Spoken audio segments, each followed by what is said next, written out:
किस तरीके से देखते हैं? एज अ पाकिस्तानी फ़ख्र की बात है या शर्म करना चाहिए?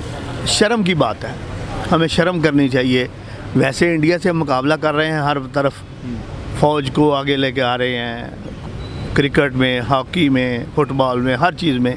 लेकिन ये शर्म की बात है कि वो उनकी टाटा आगे निकल रही है, तो हमने अभी तक सोचा ही नहीं है कि हमारी अपनी भी कोई कार हो। मुझे ये बताएं, यहाँ पे एक आम मिडिल क्लास फैमिली से ताल्लुक़ रखने वाला कोई शख्स गाड़ी अफोर्ड कर सकता है अपनी फैमिली के लिए? सर यहाँ पे तो कोई, मैं अब ज़िम्मेदार आदमी हूँ, 400 एकड़ का मालिक हूँ, तो गाड़ी तो अच्छी तरह मैं भी अफोर्ड नहीं कर सकता हूँ, बड़ी मुश्किल से गुजारा कर रहा हूँ। तो गरीब आदमी या मिडिल क्लास आदमी तो कैसे अफोर्ड करेगा? अगर मैं आपको यही बताऊं कि जो हमारी नेबर कंट्री है वहाँ पे 3-3.5 लाख में भी गाड़ी आ जाती है, तो यहाँ पे तो मेरे ख्याल से बाइक की प्राइस जा रही है।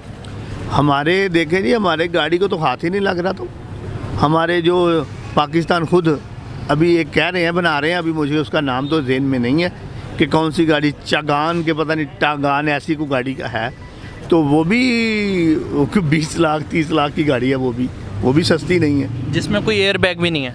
नहीं, एयर बैग तो ये होंडा ने जो सिटी नई आई है इसमें भी नहीं है। और कितने की है वो? ये 29 लाख की थी, अब 34 लाख की हो गई है। नाज़रीन, ये आप देख सकते हैं 34 लाख रुपए की पाकिस्तान में गाड़ी बगैर एयर बैग के। शायद सुन के मजाक लग रहा हो, लेकिन हकीकत यही है कि जिन हालात में अभी हम जा रहे हैं वो, अभी मैं सर से मज़ीद पूछता हूँ। टायर भी अच्छे नहीं डालते हैं, जो इसमें कीमती चीज़ें हैं वो भी निकाल लेते हैं और आम देसी सी डाल लेते हैं। अब देखें कि आज कौन सा दुनिया चांद पे पहुंच गई है, तो होंडा सिटी जो 21 मॉडल है या 22 मॉडल है, उसमें ये इन्होंने ब्लूटूथ नहीं डाली, कोई कैमरे वाला डेक नहीं है जो कैमरा पीछे की देखता है, वो खुद लगवाना पड़ता है, और कोई इतनी अच्छी क्वालिटी की ये गाड़ी नहीं है, बिल्कुल भी नहीं है ये गाड़ी। मैं आपकी इन्फॉर्मेशन के लिए एक चीज़ ऐड करता चलूँ, इंडिया ने मैंडेटरी कर दिया है कि हर कार के अंदर 6 एयर बैग्स होना बहुत ज़रूरी है। अगर 6 एयर बैग्स नहीं होंगे तो वो कार अप्रूव नहीं होगी और वो रोड्स के ऊपर नहीं आएगी। तो यहाँ पे तो बग़ैर एयर बैग के कार चल रही हैं, तो क्या देखते हैं वो क्यों इतना आगे निकल गए हैं इस फील्ड के अंदर? देखें जी, वो हमारी आबादी है 24 करोड़, ठीक है, उनकी आबादी है 1 अरब 6 करोड़ या 7 करोड़, तो वो हमसे बड़ा मुल्क है और वो शायद हमसे ज़्यादा सिंसियर हैं अपने मुल्क के साथ, इसलिए वो हमसे आगे निकलते जा रहे हैं। लेकिन अगर आबादी की बात है तो फिर तो इसराइल की आबादी बहुत ही थोड़ी है, ऑस्ट्रेलिया भी बड़ी कम तादाद के अंदर है, तादाद हमारी भी कोई कम तो नहीं है, 25 करोड़ तो हम भी हैं। तो ये फिर हमारे जो हैं इंडस्ट्रीज़ वाले, वो फिर ऐसी कोशिश ही नहीं कर रहे। उनको चाहिए ना, गवर्नमेंट को चाहिए कि उनके सबके लाइसेंस मनसूख कर दें और 6 की जगह 10 बैग होने चाहिए गाड़ी में, क्योंकि ज़िंदगी महफूज है तो सब कुछ है ना। सर, आपको नहीं लगता हम बहैसियत कौम बड़े बेहिस हो चुके हैं? बिल्कुल बेहिस हो चुके हैं, बिल्कुल हम ख़त्म हो चुके हैं बहैसियत कौम।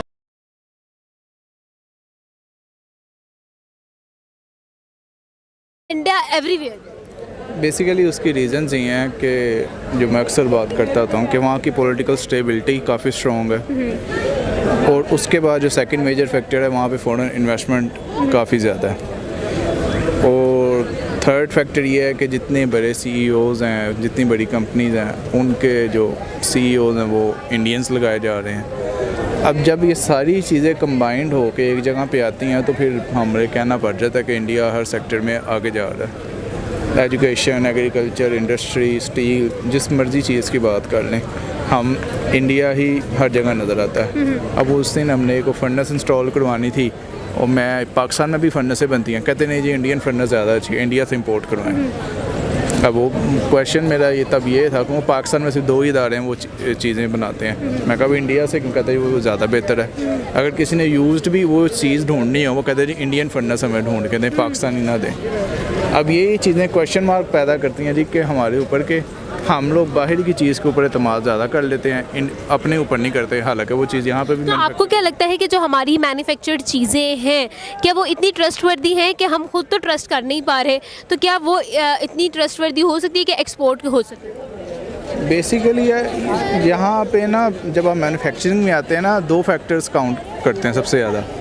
एक तो है जी कि अगर आप आपको एक चीज़ का रेट अच्छा मिल रहा है, अगर आपका कस्टमर आपको क्वालिटी के अकॉर्डिंग रेट भी दे रहा है, फिर तो ठीक है, फिर तो ये तो हमारे ऊपर डिपेंड करता है ना कि हम उसको क्या चीज़ दे रहे हैं। अगर सेकंड चीज़ ये है जी कि आप उसका प्राइस ही नहीं मीट कर पा रहे, जो टारगेट प्राइस उसने दी है, वो एक अलग चीज़ है। लेकिन असल बात ये है कि जब एक बंदा आपको पैसे भी दे रहा है, हर एक चीज़ दे रहा है, तो फिर ये आपके ऊपर डिपेंड होता है जी कि उसको अच्छी से अच्छी चीज़ प्रोवाइड करें। पाकिस्तान में इशू ही यही आ जाता है कि हम खुद देखते हैं कि इंडिया जो है ना, मेड इन इंडिया पर बहुत काम कर रहा है। मेड इन इंडिया के ऊपर बहुत फोकस है इंडिया का। इंडिया चाहता है कि उसकी जितनी भी चीज़ें हैं वो मैक्सिमम चीज़ों की इंपोर्ट्स को बंद कर रहा है और मेड इन इंडिया पे फोकस किया जा रहा है। आपको क्या लगता है कि इंडिया के लिए मेड इन इंडिया को जो है वो स्ट्रॉन्ग करना कितना ज़्यादा ज़रूरी है और कितना ज़्यादा वो कर भी चुके हैं और कितना अच्छा है उनके लिए? ये जो उनकी स्ट्रेटजी है ये थोड़ी नहीं बहुत अच्छी है। अब मैं आपको एग्जांपल देता हूँ, हम जापान की चीज़ों पे बड़ा ट्रस्ट करते हैं, मेड इन जापान जी, जापानी चीज़ है। तो अगर ये चीज़ अगर डेवलप हो गई सोसाइटी में, मेड इन इंडिया एक अच्छी चीज़ है, तो फिर आप खुद सोच लें कि उनकी मार्केट कहाँ जाएगी। एक मिनट के लिए आप ये सोच लें कि अगर हमारे इनके साथ मामला ठीक हो जाता है, ट्रेड स्टार्ट हो जाती है, तो मुझे तो लगता है हम पानी भी वहीं से मंगवाएंगे फिर तो, क्योंकि जितना वो काम कर रहे हैं, जितना ट्रस्ट कर रहे हैं, कि बेसिकली आमना जो रॉ मटेरियल होता है ना, उसकी इतनी बात नहीं होती। असल बात होती फिनिश प्रोडक्ट्स की है।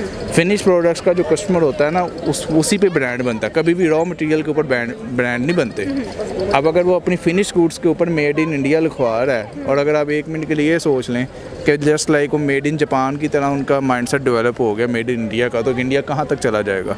हम अभी भी सारी उम्र गुजर गई कि हम मेड इन जापान की चीज़ हो, हम कहते हैं दे दें, मेड इन ताइवान हो दे दें, मेड इन USA हो दे दें, मेड इन चाइना नहीं लेते।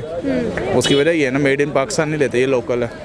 पाकिस्तानी चीज़ को तो हम ये कह के छोड़ दें लोकल माल है, ये लोकल नहीं लेना हमने। तो अब आप खुद देख लें, अगर वो तो फोकस इस पे करना है मेड इन इंडिया, तो हम क्यों नहीं कह सकते मेड इन पाकिस्तान। उसकी वजह ये है, अब हम जो बिज़नेस करते हैं, जो माल हमें बाहर से आता है, अफ़गानिस्तान से, रशिया से, हम कहते नहीं माल बहुत अच्छा है।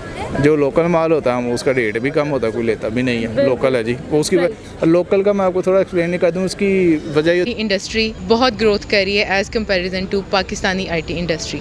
व्हाट डू यू थिंक, क्या डिफरेंस है, क्यों डिफरेंस है, क्या उसकी वजह हो सकती है?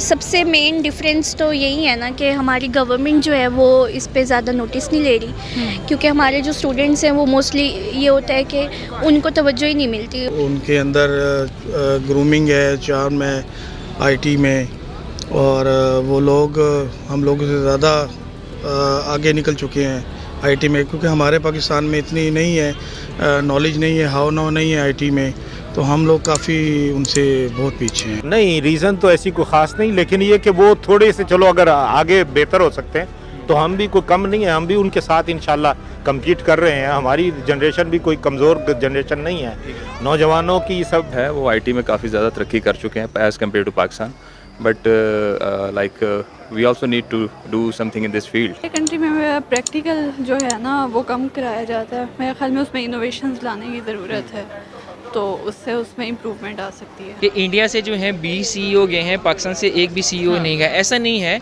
असल में जो फ़ॉरेन पाकिस्तानी हैं जिसको उर्दू ज़ुबान